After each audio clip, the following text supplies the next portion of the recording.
Today on Moments with Anastasia, I'm joined by Aizhan, lifestyle content creator, entrepreneur, and the founder of Dubai Content Academy. Aizhan has built her personal brand between Dubai and London, working in fashion, beauty, and lifestyle, while also educating creators and brand on how to grow, position themselves, and collaborate professionally in the content space. In this episode, we're gonna talk about her journey into content creation, building a business around influence, the reality behind events and panels, and what it really takes to grow sustainable in Dubai. So, Aizhan, thank you very much for coming today. Thank you for coming to Moments with Anastasia, to my podcast. I'm so glad to have you as my friend. I'm so glad that I met you. I'm saying every day to you that I'm very grateful to God that God gave me this opportunity to have such a nice person as you are. Thank you very much for being you, for coming today. And I'm very grateful. So, how do you feel today? Firstly, thank you so much for having me here today. It's a great joy and honor to be here. And likewise, I'm so thankful that we met accidentally, but this has grown into a friendship and lots of joyful moments. And we've started working together even. So I'm super excited about what's to come. And I'm super excited to be here today. Feeling great and looking forward to our conversation. Same here. So I wanted to start first with the question, why did you choose Dubai as your city to relocate and to be here for your business? Why Dubai? I moved to Dubai last year from London. I had spent 16 years in London. This is where half of my life has been. And at some point, I felt that London is a very familiar place. I got used to it too much, and I felt like having something new and something fresh in my life. And I figured that if I don't make this big move now, I might not do it for many years or may not do it altogether. So I felt like I wanted to change and try and live somewhere new. But then when it comes to choosing where to live, I didn't feel like moving anywhere else in Europe because it would feel too similar to London in many senses. And I really wanted to be somewhere with good weather. At the same time, I really like living in big cities. They give me energy. This is where I feel comfortable. And when you think about big cities, which are close to the sea, there are only two options in this world: Hong Kong and Dubai. So Dubai it was, and I'm really happy I made this move. And when it comes to all the conditions that have been created for expats, for foreigners here, it's unbeatable. Opening your business, visas, everything is so straightforward and so smooth. So this transition has been very easy for me. That's interesting. Thank you very much. You have a journey as a lifestyle content creator. Like, I know your story from the events, from the panel discussion. Tell us your story. How did your journey as a content creator begin? It all began with an idea. Um, I've always been a very creative person, and I always liked expressing myself through something creative. I previously worked in art. My last job in London was in the art world. I also used to paint, and I had attended a fine arts school for 8 years. I attended the Courtauld Institute of Art. I studied art history. So there has always been this desire to be creative. And at some point, I felt that I could also do it through Instagram. And before I started, I used to be a super private person to an extent that there was not even my name on my profile. My Instagram was completely closed. And yeah, I felt like I'm ready to share my ideas and my thoughts with the world. It wasn't easy switching to this mindset of a content creator. but thankfully I overcame it, and I'm super happy I did it. And one day I just decided I'm going to treat Instagram as my new job now. So this helped me a lot. Mm-hmm. So, well, my next question is, at what point you understood that you can turn your content creation into a business? I think this switch happened in my mind. Firstly, I really enjoy content creation. I Mm-hmm. don't have to force myself to do it. It's a really joyful process for me. I like Mm-hmm. shooting, I like coming up with ideas, being creative, editing. I truly enjoy the whole thing because otherwise I think it would make no sense to be a content creator in the first place. But also at the same time, when it comes to work, I have very high standards. So I care a lot about quality, about putting out something that is valuable to people. And when you have this approach, you spend much time and effort on your content. And when you do that, you think I might be paid for that as well. So why would I? Why can you not combine both? You know, you can get a lot of pleasure out of it, a lot of joy, but at the same time, you can make it an additional source of income.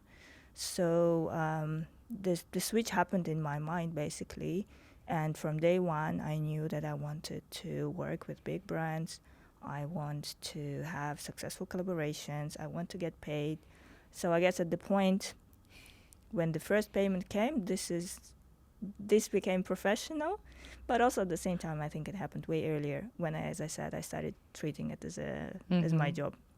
Tell us your story. I know that there is a big story behind you with different names, brand names like Prada, Vogue. You worked with big companies basically. And tell us your story. I want to hear this really. One more time, please, for me. I'm a living example of how quality content and consistency can help you get on a very serious level when it comes to brand collaborations. So when I decided that content creation is my new job, I started putting out my first pieces of content. I understood once again how much I enjoy it, and I've been very consistent and professional since then.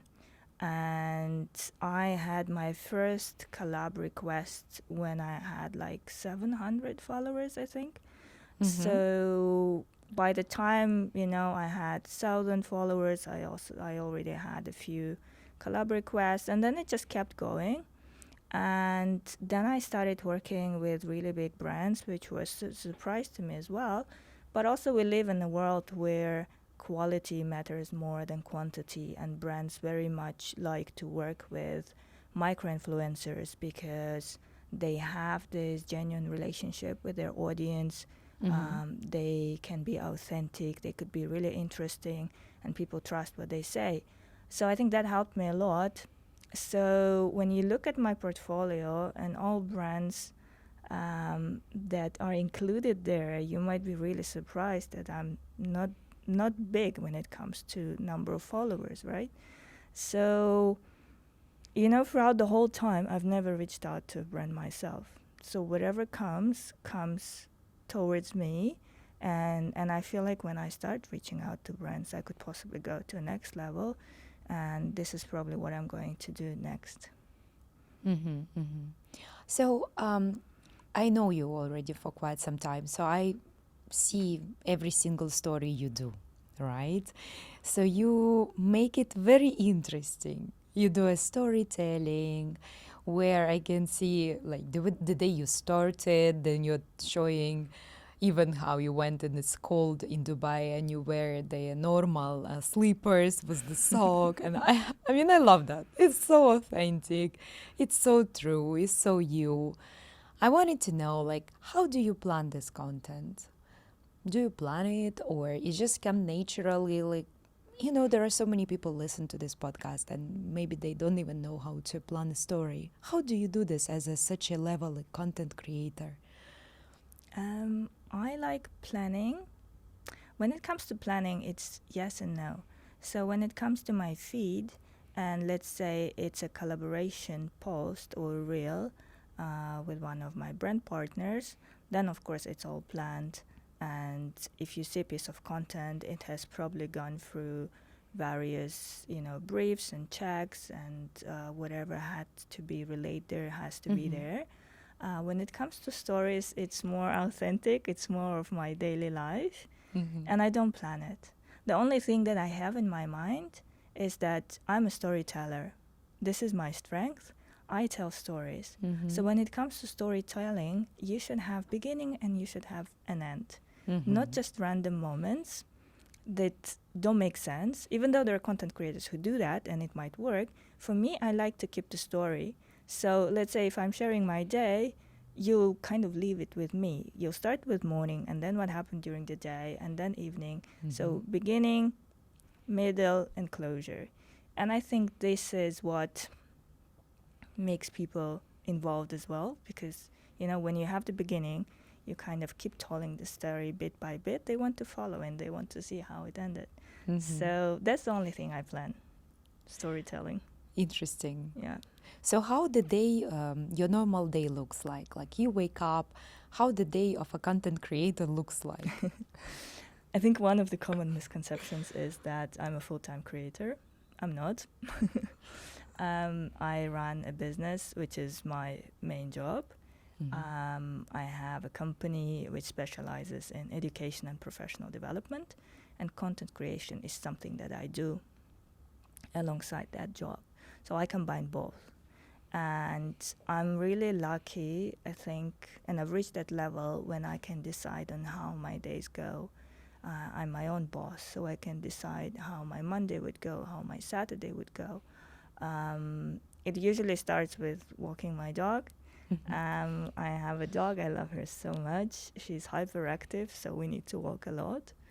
And breakfast, and then I'm working, or it's meetings. So there is no a normal 9 to 5. There is not a day which repeats itself.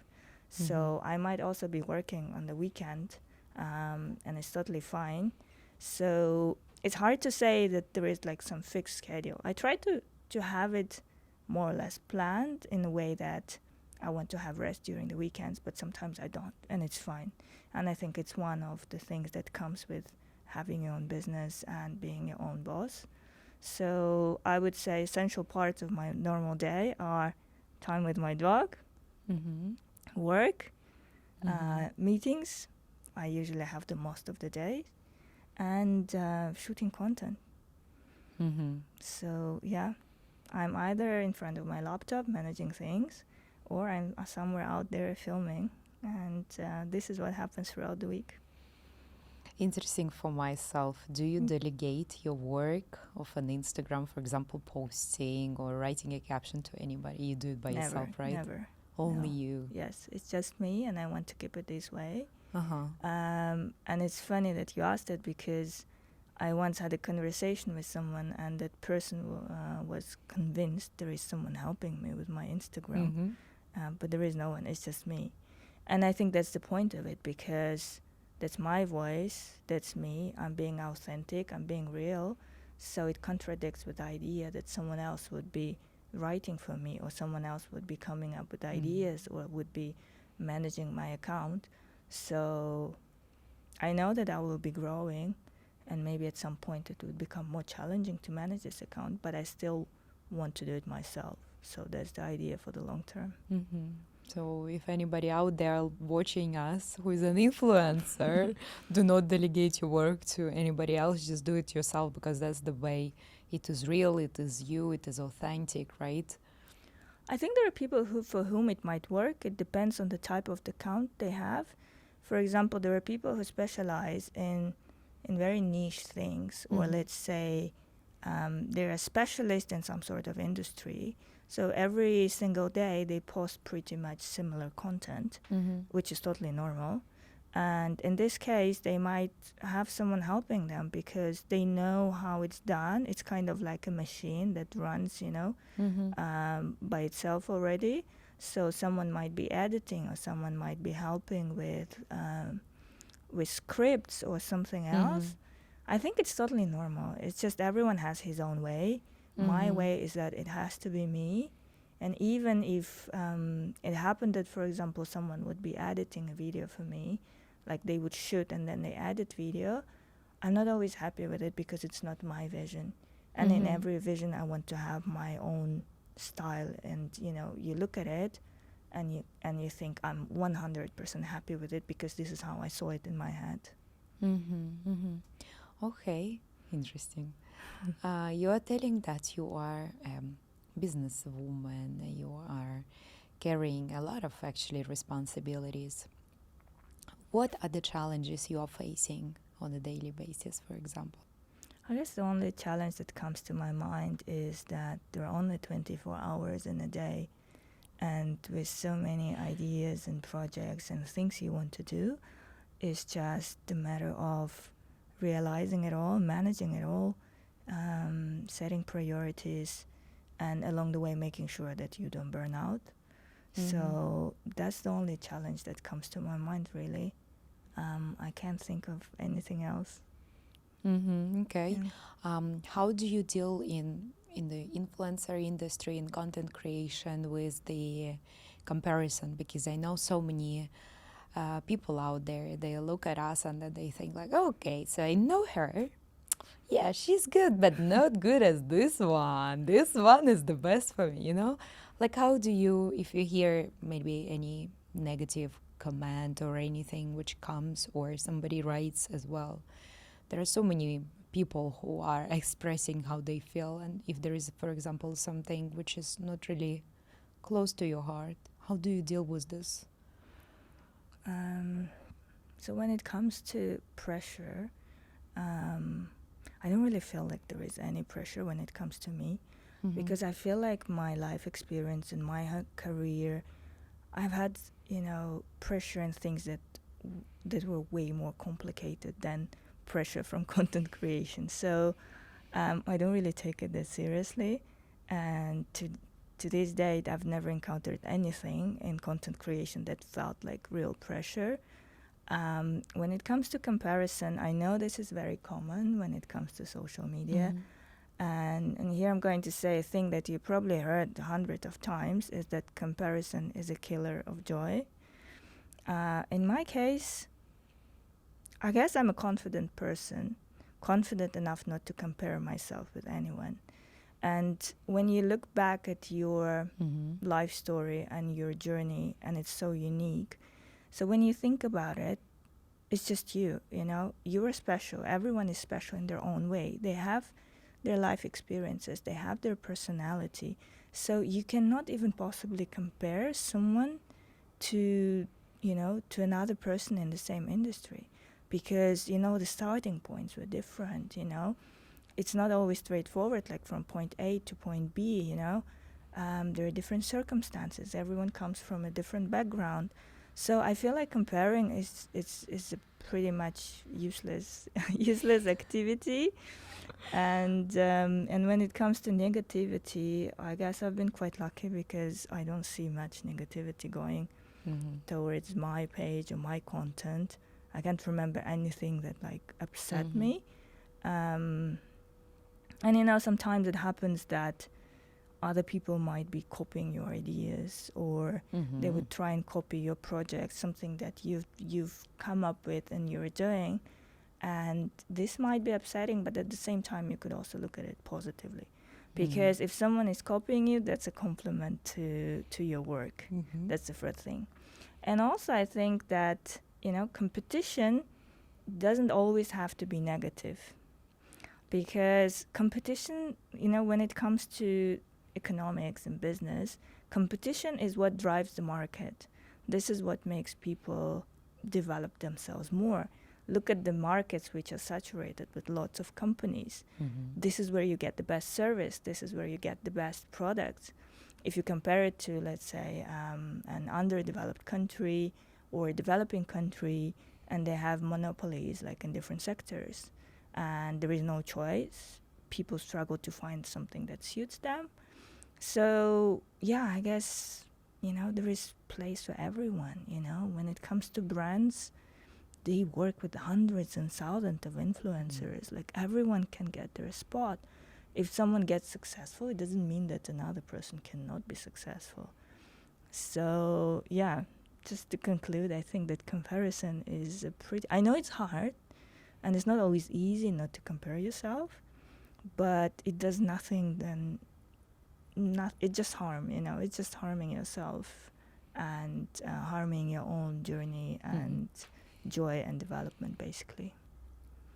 And what you said, I just wanted to add, if someone wants to copy your idea, first of all, bravo for creating a product that somebody wants to copy, and second of all, you can be better. Yeah, exactly. You can think and outthink with somebody who created the second product, like, how can I be better? Exactly. How can I create a better product, better service, better, I don't know, better myself, for example, if someone is copying the idea. But it's so common, and people really copy each other. We have common saying in our countries that a lot of women look like their each self, plastic surgery, cosmetology. And I mean, being unique is who you are. Yeah. It's so true to yourself, and it's just so different. I mean, and everyone is truly unique. I think it's very important to understand that and to know yourself good enough to know your strengths, your weaknesses, because weaknesses also form part of your personality and your own unique journey. So when you truly know yourself, when you're confident, when you're sure of your quality, there is nothing that can stop you, even comparison. A very, very deep answer, very strong, I would say, really, like when you know the weaknesses and the strong part, because people tend not to show weaknesses, and when you do show it, responds a lot, because they also see that they also have that. I wanted to come to the next question. Yeah. You said that you are very consistent with what you do. So what consistency for you, and how does it play a role into disciplining yourself into becoming who you are today? Consistency is key to many things, and especially when it comes to content creation, consistency is incredibly important. The nature of work is such that you rely a lot on algorithms, and algorithms value consistency. So you have to be out there every day, so people see you, people know what you're sharing, and they get used to you. And earlier this year, I've been to 1 billion follower summit. This was my first time. I truly enjoyed the experience. There were some really amazing speakers out there, not only content creators, but really established and like uber successful business people. And something that came through all of the sessions, and obviously people talked a lot about how to be successful on social media, and this is consistency. This is what you were hearing from almost every speaker. And one speaker whom I really admire and I was really looking forward to seeing at the summit was Jay Shetty, whose combined audience worldwide is like millions and millions and millions of people. And his specialty is podcasts. And he said one thing that really stuck in my mind. He said that, I don't remember exact figure, but it was something like 95%.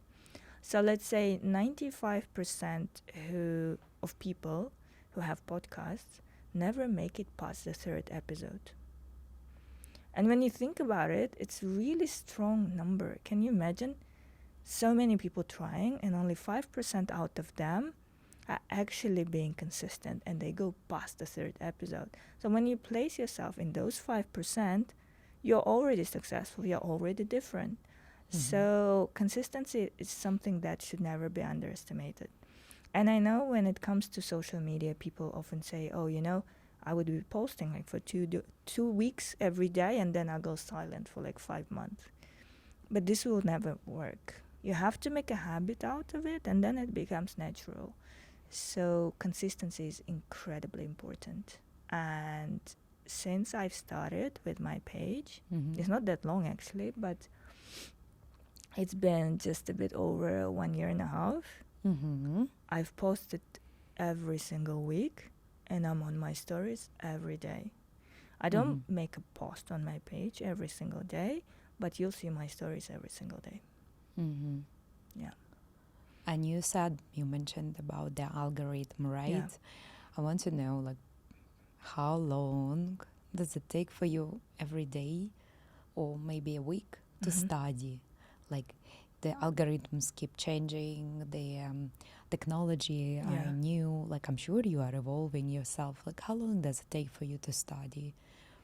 Share with us. It's really hard to say because I don't have like a dedicated study session, per Just weekly reading say. an article. It's also now a habit. Mm-hmm. So I follow all these accounts which are about brand management and marketing and trends and everything that's relevant. I also really enjoy seeing like very creative pages, and it could be pages of some very big brands because they come up with really great ideas when it comes to content. So reading about it is my daily habit. So let's say someone working in finance would be starting their day with reading Financial Times. For me, it's reading about what's happening in the market, what's happening with social media, what's trending. It doesn't mean that I'm going to follow all the trends, but I want to be aware of them. So, and if you're someone who wants to be a successful content creator, you have to keep an eye on it because you cannot be, out of the system. You are part of this big ecosystem of content creation, so you have to know what's happening, what's relevant, how to stay relevant. I'm sure a lot of brands come to you and they say, Aizhan, we want to work with you, we want to be together, please let's create real, I don't know what. And how do you say yes to some and how do you say no? Like, how do you prioritize some accounts and say no to some others? Yeah. When it comes to being an influencer and a content creator, saying no is a very important part of the job. Saying no is generally important in life. If you want to be happy, if you don't want your boundaries to be overstepped, you have to say no. This is one of the keys of a happy life, I think. And when it comes to content creation, it's also very important because you have to see yourself as a brand. So imagine you're a company, or imagine you are, I don't know, let's say you're a celebrity. It doesn't matter if you are not. It's just you would think about your reputation. You would think about how people perceive you, and then it dictates a lot of your choices. And also, if you are being authentic, it means that working only with brands that are close to your values, close to your heart, because no one wants an influencer who is just selling everything. No one wants to see a page that has turned into some sort of telemarketing which sells just everything. So in my case, early in the day, even when I just started, I knew that I'm not going to take every single collaboration that comes my way, because I have my style, I have my values, I have my vision, so it has to come together organically. So I say a lot of no's. And to sum up, I would say anything that is contrary to my values, anything that is not suitable, whether it's clothing that I will never wear in real life, or a product that I will never use in my real life, or let's say it's something unethical, because that happens as well when you start working as an influencer. You start getting all sorts of collabs, and it did happen to me that people came forward with things that didn't seem ethical, and it's a straight no. So when you have your vision and when you have understanding of yourself, it's very easy to distinguish what would be yes and what would be no. And the second part of this question is that when it comes to discussing terms of work, so when there are different types of people, in the sector. Most of them are super nice, but there are also people who take content creation for granted. They don't think that creating content is work, and when people want you to do lots of stuff for free, that's a no. when people want to pay you and then want you to do a job of 1 month of work, or it's something that is not natural to you. Like, for example, I had once an experience where they wanted to decide everything for myself, they wanted everything scripted. You have to say that, you have to do that, and it just didn't feel like me. That's why I said no, because I know I will not be happy with the result. I have to be given my own voice. I have to be authentic. That's me. That's real me. So when it comes to very rigid terms of work, in terms of how you can express yourself, that's also a no. And it pays off, because it keeps the joy, in this work, when you don't force yourself to do anything. Well, I think from this point of view, you need to be really also psychologically very much stable in terms of a self-worth, in terms of beliefs of your pillars of who you are, right?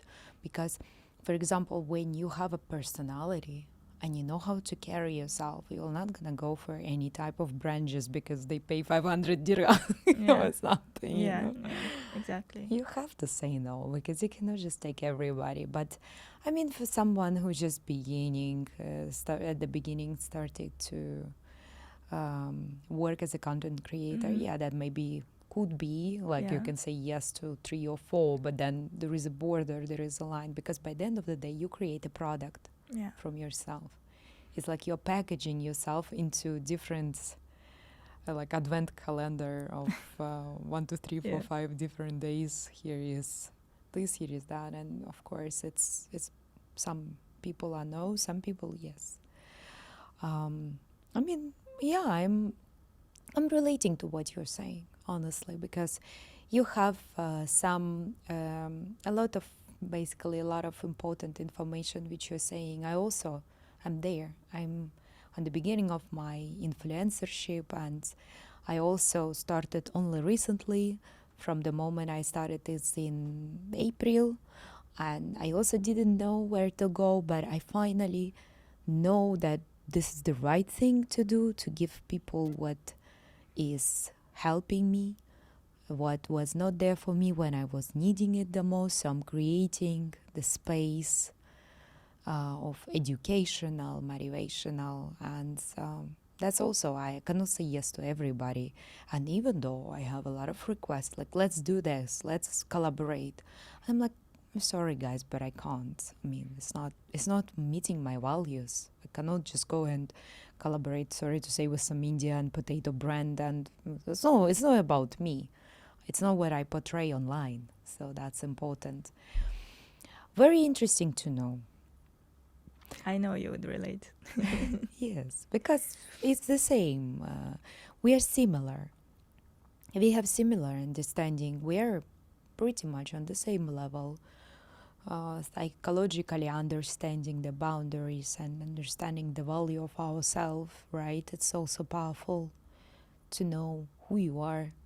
Yeah, I know my weaknesses also, and I acknowledge them. I know that I know they're sitting 1, 2, 3, 4 birds in the branch, they're just there, but I know it.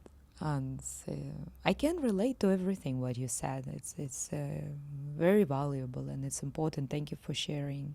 I'm glad. I like the comparison when you think of your weaknesses as like these little birds sitting in a row, because I don't think weaknesses is something truly negative. I mean, if they hinder your success, if it's something that makes you unhappy, yes, work on them and get rid of them. But also accepting the whole idea of weakness, and it's normal, that being a human is normal and no one is perfect.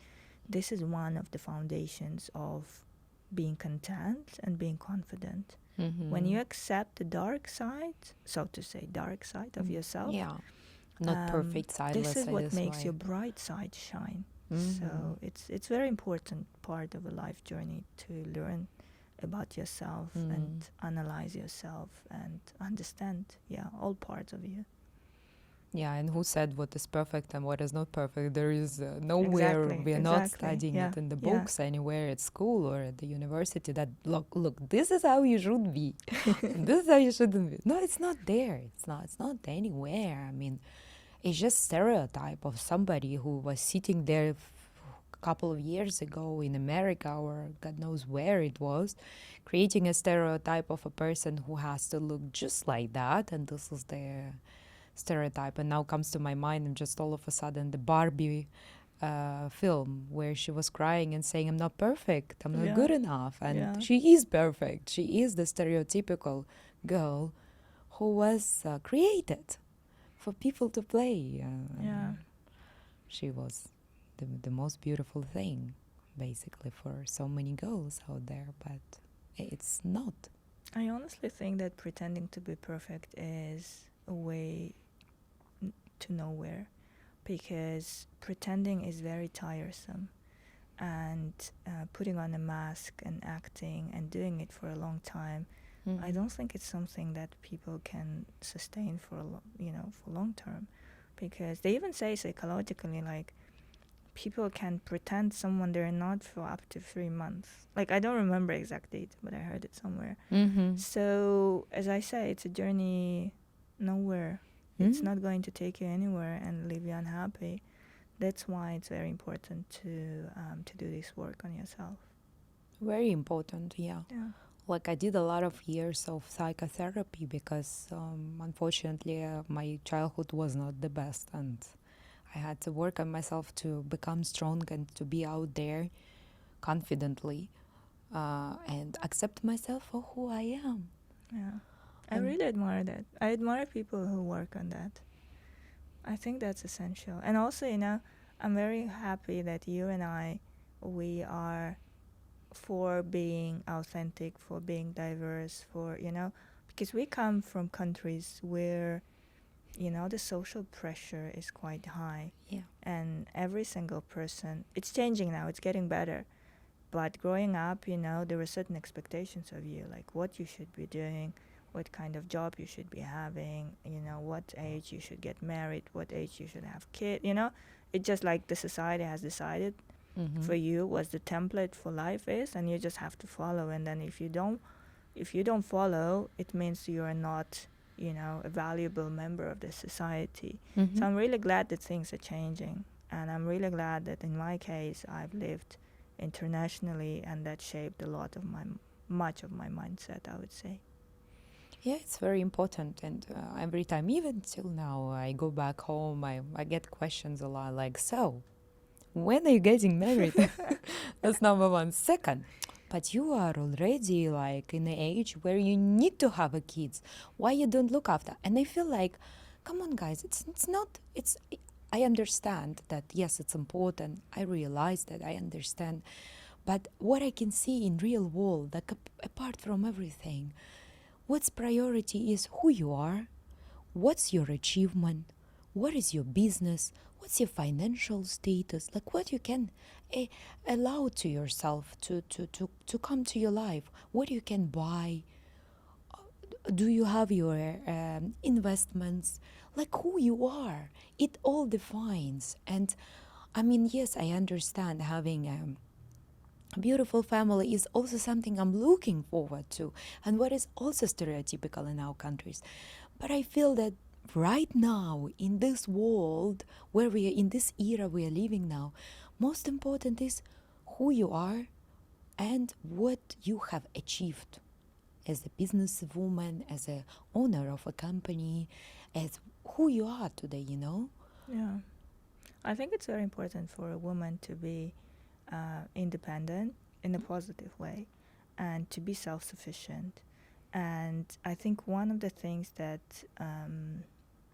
many people probably in the countries where we come from don't understand is that marriage is, it's arguably the most important decision of your life. Mm-hmm. So choosing a person with whom you're going to spend your life, how comfortable you are with each other, how you are aligned in terms of personality and values, it's incredibly important, because the right person would help you be happier and achieve more and lift you, and at the same time spending your life with someone who is not the right match would just destroy you day by day and lead to very deep unhappiness. So I think it all comes to the same thing, you know. Learn about yourself, know yourself, and then make your choices. And I mean, it's true. I mean, it's very relatable to everyone out there because stereotypes are really common right now, and having this kind of creating a society or people direction, like what your company does, you create a space of content creators, of influencers, of a successful businesswoman, I would say, who are coming to you and sharing their knowledge. I've been to your events, 2 events right now, and I love it because it gives an opportunity to people who coming, like when I came to Dubai, I was 22, who come at the young age and they are looking at you guys like a goddess to understand, like, teach me more, give me more knowledge. And that's what's valuable, and that's very true what you said. And I appreciate the creation of the space for people to learn, and I love Thank you. what you do. Thanks so much. It means a lot, really. You're welcome. Thank you.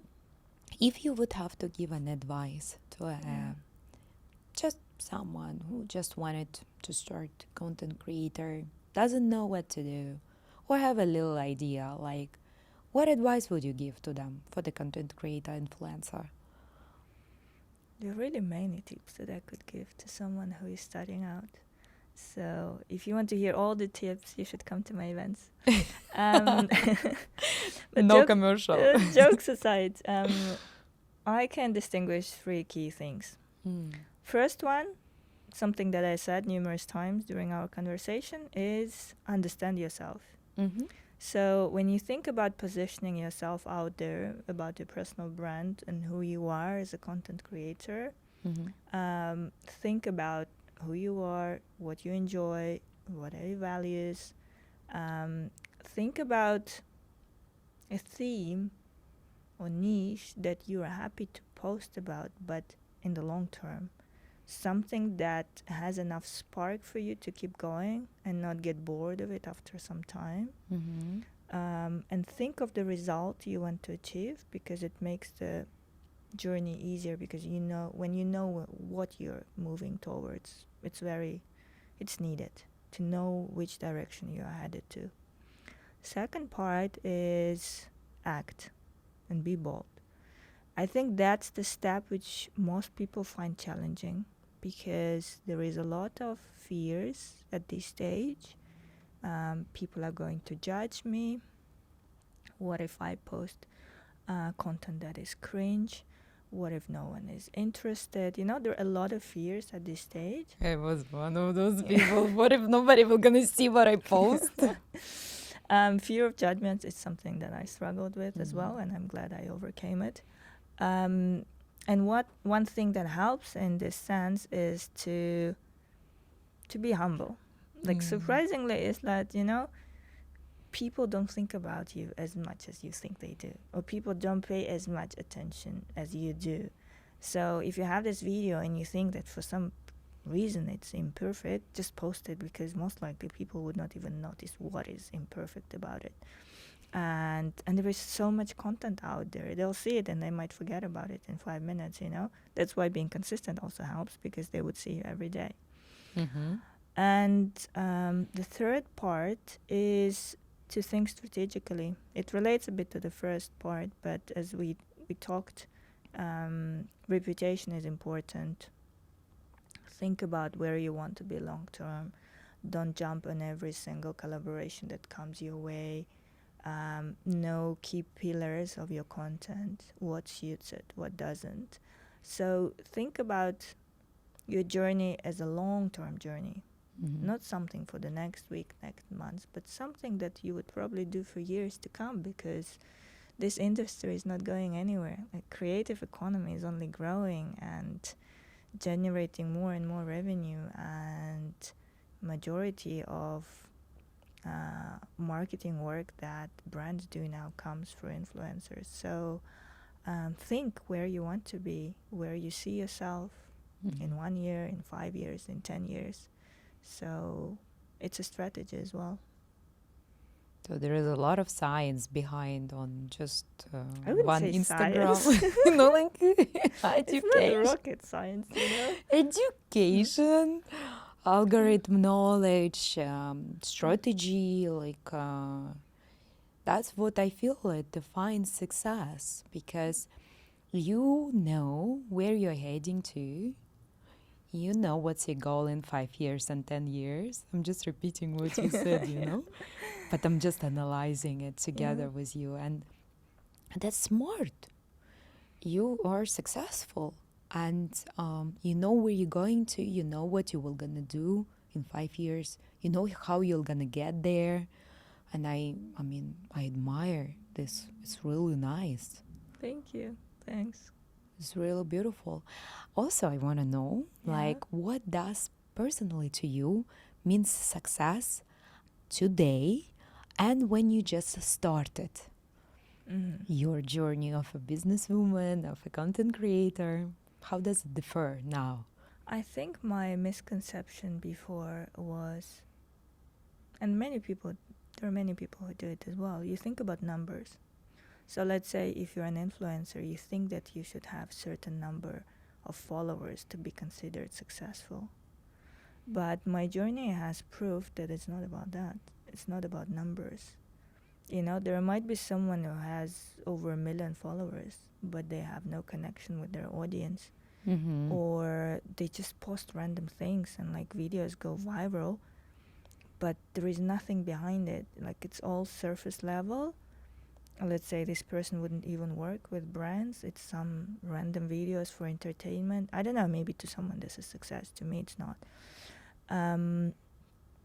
So thinking about numbers or thinking about how much money you can make out of it, and it's important to make a living out of it, because work should always be paid. When people work, it should be paid. I'm convinced. But at the same time, I later on realized that the true success and true joy comes from feeling connected to people, knowing that they come to your page and they get inspired, or they get new ideas, or they get new thoughts, or just genuinely feel happy. And I remember there was one particular message I got, and it truly touched me. And because sometimes I just go to my message request, and there was a message, and someone who's a stranger to me, I don't know this person said that they've been following me and kind of watching me, on a daily basis, in a positive sense. And they lost their father, and I was someone who made this easier. It's a lot of pain, but seeing me and what I post brought them joy. So this is something that really touched me, and this is something that also made me rethink the definition of success, because it's not about how many followers you have, it's not about how much money you make, but it's about bringing value and feeling that what you do resonates people and makes them feel something. And by something, I mean something positive, not negative. Positive emotions, something useful, something joyful. Being beneficial, being maybe positive at times when someone is really struggling, helping to come out from a sorrow. And it's a big message. It has a big meaning. It's not easy to come out from a loss of a parent. It's I know incredibly painful. It's very painful, and I know how it is, and it's not easy. It's very painful. So, and because I also lost family members, and they say that you never overcome it, you just learn how to live with it. And the pain is so deep that nothing can ever heal it. But if you could help this person in some way, even like a little tiny way, that's already meaningful. That's already valuable. So that's something I want to carry throughout my content creation journey. Of course, it's nice to have more followers, to have bigger audience, or to work with bigger brands. That's nice. I'm not going to lie about it. It's also nice to make good money out of it. You know, I'm not going to pretend and say it's not important. But I think it's very important also to have a mission behind it. And I also think it's a human nature as well to feel useful, to feel valuable to the society, to give back, to know that you do something meaningful. Yeah. Yeah, that's very good what you're saying, and I mean, very deep, to be very honest. Like, you touch my heart with this message also, because I've recently also lost my mom, and I mean, I'm sorry. 6th of January will be a year, and till now I cannot recover. And I don't think I can ever recover, and it's not easy. And I mean, what you said, that maybe for that person who was watching you, was really important that time to see you, to maybe be together with you in the story. So this is awesome. It is a deep meaning to it. Well, my last question for today. Yeah. I mean, if you would manage to rebuild your brand from zero, Yeah. what would you do differently than you did back then? I don't think I would have done anything differently. Because, you know, I don't really have any regrets. Not only in content creation, but in life. And it's not because I didn't do anything stupid or I never made any mistakes. It's not because of that. It's because you realize that at the point when you did something, this was your mindset, this was your experience, your knowledge you had by that time. So when you have good intentions, you know, you do the best you can. So I don't think I would have done anything differently. And I could have said maybe I should have started earlier, but that's also not the case, because you should feel ready. And I started when I felt ready. So, yeah. Sorry, like, I cannot share anything that maybe No, like you would expect a different answer, but when I think back, I don't really,